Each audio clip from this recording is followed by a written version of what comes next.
Good morning. મારું નામ દ્રષ્ટિ બુટાણી છે અને આજે જે બુકના સેટનો હું રિવ્યૂ કરવા જઈ રહી છું એમનું નામ છે સચિત્ર બાળ વાર્તાઓ. આ સચિત્ર બાળ વાર્તાઓ છે ને એને સ્વામી સર્વસ્થાનંદે લખેલી છે અને આ તમિલ ભાષામાં મૂળ લખાયેલી છે.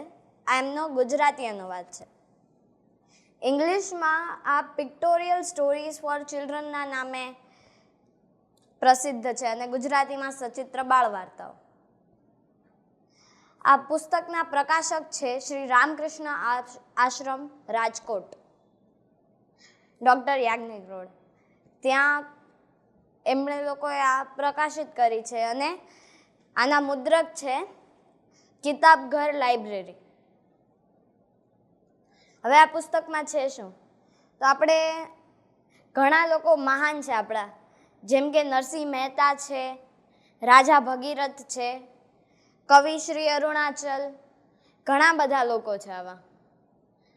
તો આ બધા લોકોને જો તમારે સરખી રીતે 3-4 પેજમાં જ જાણવા હોય તો આ પુસ્તક તમારા માટે બેસ્ટ વસ્તુ છે. મેં આ પુસ્તકો વાંચેલી ત્યારે મને એમ થતું કે આ તો તમિલનો અનુવાદ છે ગુજરાતીમાં, શું કામ વાંચવું જોઈએ. જ્યારે તમે પેલી 2-3 સ્ટોરીઝ વાંચશો ને ત્યારે તમને પણ એમ થશે આ આપણે શું કામ વાંચીએ છીએ. કોઈ અરુણ ગિરિનાથનનું નામ સાંભળેલું? આપુથી અડીગલ.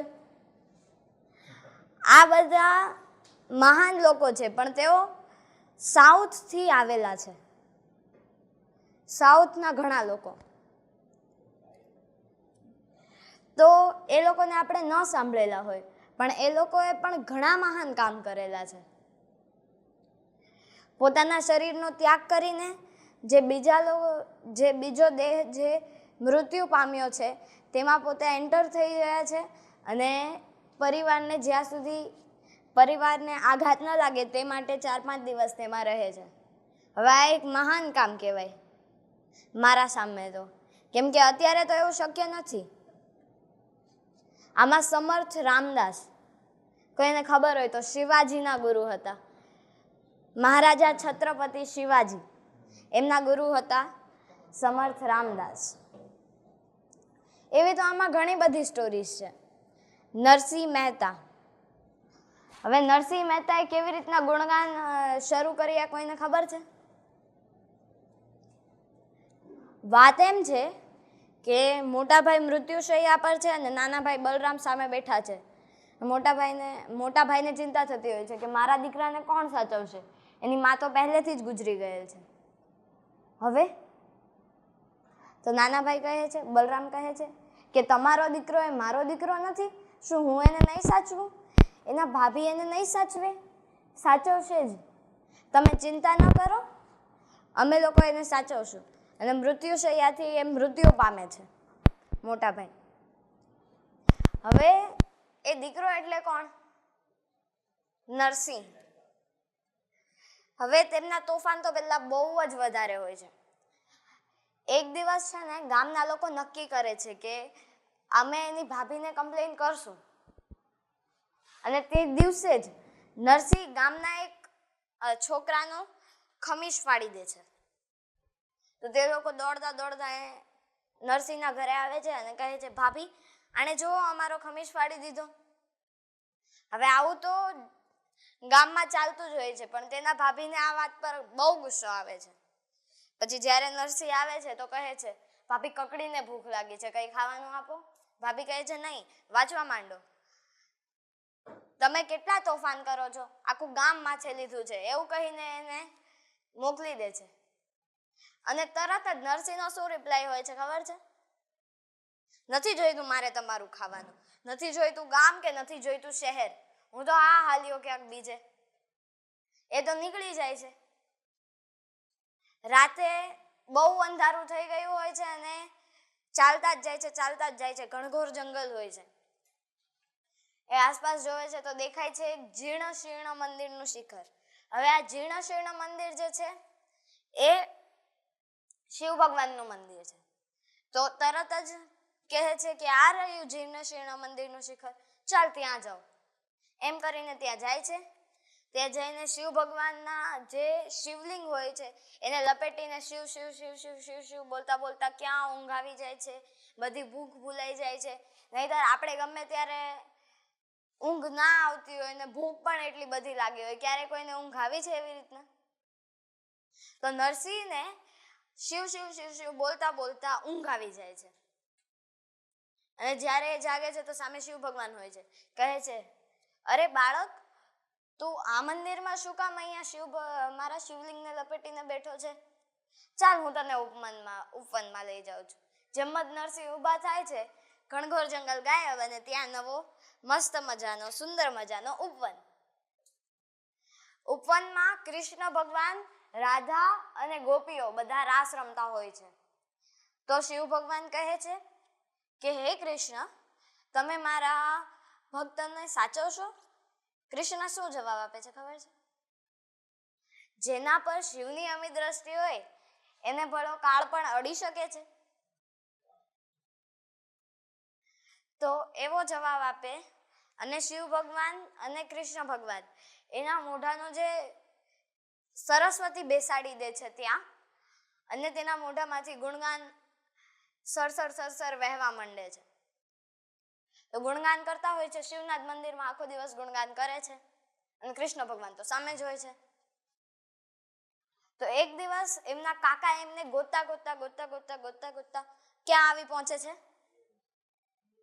જીર્ણ શીર્ણ મંદિરમાં, એ ઉપવનમાં. તો ત્યાં એ આવે છે અને કહે છે, અરે નરસિંહ, તું અહીંયા શું કામ ગુણગાન કરે છે? તારી ભાભીએ ખીજાયું હોય તો તેનો તું ખરાબ નહીં માનતો. અત્યારે મારી સાથે ચાલ, ગામમાં ગુણગાન કરીશ તો તને હજી પણ ભક્તો મળશે.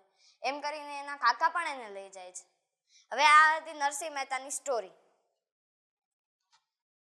રાજા ભગીરથ એમણે કેવી રીતના કેટલી કઠોર તપસ્યા કરી અને પછી ગંગા નીચે આવ્યા અને એમના હજારો પૂર્વજો હતા ને, તેમની રાખ પર જે ગંગાજીનો રસ્તો હતો તે ચાલ્યો, એટલે એ રાખમાંથી માણસો ઊભા થયા.